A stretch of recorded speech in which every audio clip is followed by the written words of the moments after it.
제가 4월 달에 월간 마켓 리포트 영상을 올리면서 이러다가 금리가 조금 올라갈 것 같기도 하다는 의견을 냈었는데요. 점점 5월 말 6월이 되면서 은행권에서도 금리 인상을 시사하는 기사들이 나왔었죠. 드디어 1월 이후 그 침묵을 깨고 6월 7일 오늘이죠. 캐나다 은행은 오늘 25 베이스 포인트를 인상해서 기준금리를 4.5%에서 4.75%로 인상하면서 여전히 양적 긴축 기조를 이어가고 있다는 의지를 보여주었습니다. 전 세계적으로 소비자 물가 인플레이션은 1년 전보다 낮은 그 에너지 가격을 반영하면서 하락하고 있지만 근본적으로 인플레이션은 여전히 높은 편이죠. 금리 인상으로 전 세계 경제 성장이 둔화되고 있는 가운데 주요 중앙은행들은 물가 안정 회복을 위해서 금리를 더 인상해야 할 수도 있다는 의견을 내놓고 있습니다. 오늘 금리 인상 발표에서 미국에서는 경제가 둔화되고 있지만 소비자 지출은 놀라울 정도로 회복력이 있고 노동시장은 여전히 타이트하다고 말했고요. 유럽의 경제 성장은 본질적으로 정체되었지만 주요 물가에 대한 상승 압력은 지속되고 있다고 했습니다. 그리고 중국의 성장은 1분기 급증 이후 둔화될 것으로 예상한다고 내다봤습니다. 현재 재정 상황은 미국의 실리콘밸리 은행과 스위스의 은행이죠. 스위스 크레딧의 그 파산 이전 수준으로 다시 강화되었다고 밝혔습니다. 캐나다 경제는 2023년 1분기 그 GDP 성장률이 3.1%로 예상보다 강했습니다. 소비에 대한 증가는 인구 증가와 더불어 놀라울 정도로 강했다고 이제 말하면서 광범위했다고도 밝혔는데요. 서비스에 대한 수요 역시 계속 반등했고요. 또한 금리에 민감한 상품에 대한 지출이 증가했다고 했습니다. 여기가 중요 대목이죠. 최근에는 주택시장 활동이 활발해졌다고 밝혔습니다. 그리고 늘어난 이민과 근로인구가 많아졌지만 노동시장은 여전히 타이트한 상태를 유지하고 있기 때문에 새로운 노동자들이 빠르게 고용되고 있다고도 덧붙였습니다. 캐나다 잡마켓이 견조하다는 말이죠. 전반적으로 경제에 있어서 디맨드, 즉 수요가 높아서 이런 현상은 예상보다 더 지속되는 것으로 보인다고 말했습니다. 소비자 물가지수 인플레이션을 보면 4월에 4.4%로 10개월 만에 처음으로 증가했습니다. 8.1%에서 내려오다가 3월에 4.3%를 찍고 10개월 만에 이제 살짝 오른 건데요.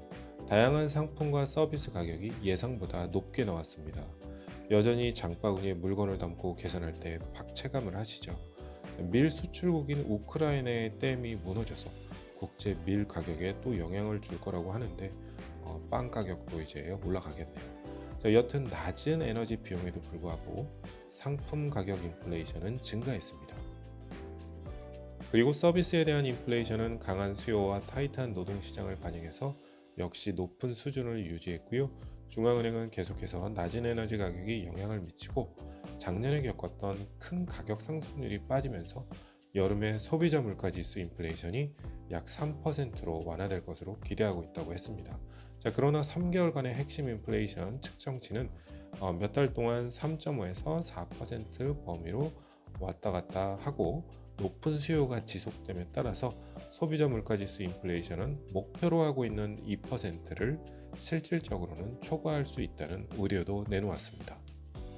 여지까지 보여주었던 자료를 바탕으로 중앙은행은 통화정책이 수요와 공급의 균형을 되찾고 인플레이션을 2% 목표로 지속 가능하게 되돌릴 만큼 충분하지 않다고 판단해서 이번 기준금리를 인상하기로 이제 결정했다고 전문에서 밝혔습니다.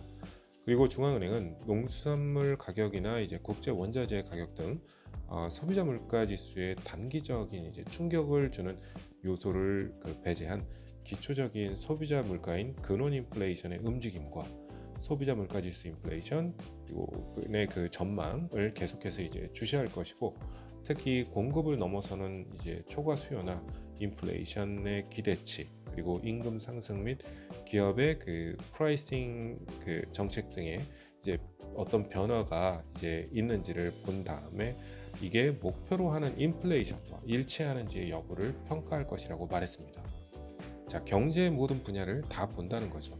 그리고 마지막으로 캐나다 은행은 캐나다인들의 물가 안정을 회복하겠다는 그 결의가 굳건하다고 밝히면서 마무리를 지었습니다. 자, 이번 금리 인상이 과연 부동산 거래에 찬물을 끼얹을까요?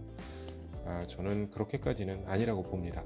자, 이미 모기지 사전 승인 확약서죠. 프리어프루브를 받아놓은 바이어들은 새로운 금리가 적용되기 전에 구입하기 위해서 이제 콘도라면, 그리고 타운하우스라면, 또 단독주택이라면 어떤 특정 가격 포인트에서는 여전히 경쟁이 있을 것으로 봅니다.